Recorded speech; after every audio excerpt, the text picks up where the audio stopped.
આજે આપણે બનાવવાના છે સુરતના સરોલી ગામના ફેમસ ડિસ્કો વડા.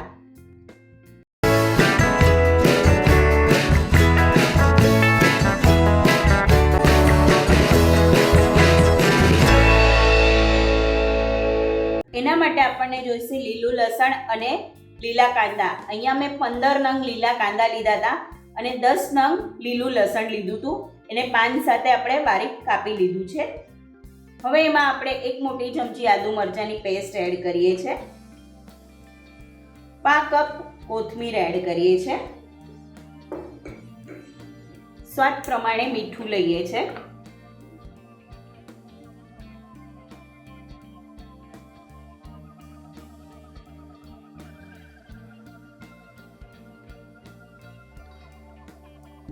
અને ચણાનો લોટ લઈએ છીએ.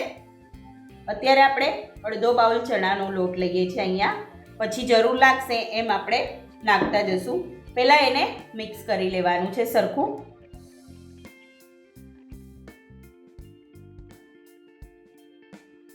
એકદમ મસળી અને મિક્સ કરવાનું છે.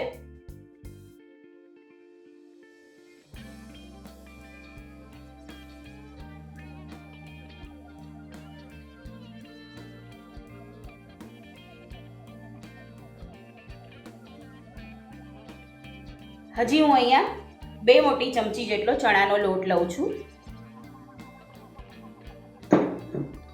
આમાં પાણીનો ઉપયોગ નથી કરાતો. લસણ અને કાંદાનું જે પાણી છૂટે છે એમાંથી જ આપણે આ વડા બનાવવાના હોય છે.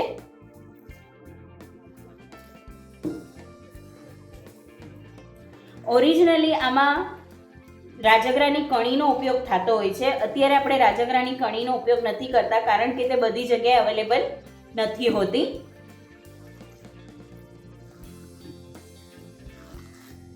એકદમ ચોળી લેવાનું છે આને. ખીરું સરસ મજાનું તૈયાર છે. હવે એના વડા ઉતારી લઈએ. હવે વડાને આપણે ઉતારી લઈએ. આ વડાને કોઈ શેપ હોતો નથી. આ અનઇવન ઉતારવાના હોય છે અને થોડા ક્રિસ્પી તળવામાં આવે છે.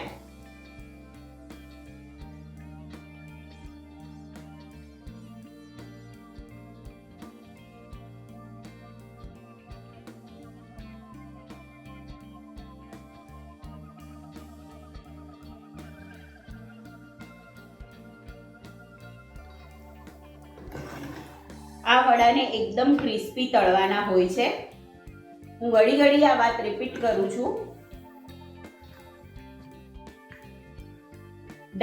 એકદમ ડાર્ક થાય ત્યાં સુધી તળવાના હોય છે.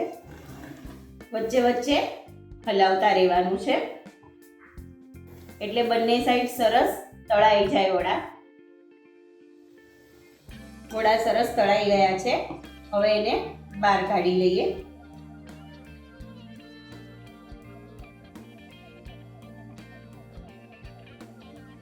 એકદમ ક્રિસ્પી તળાયા છે.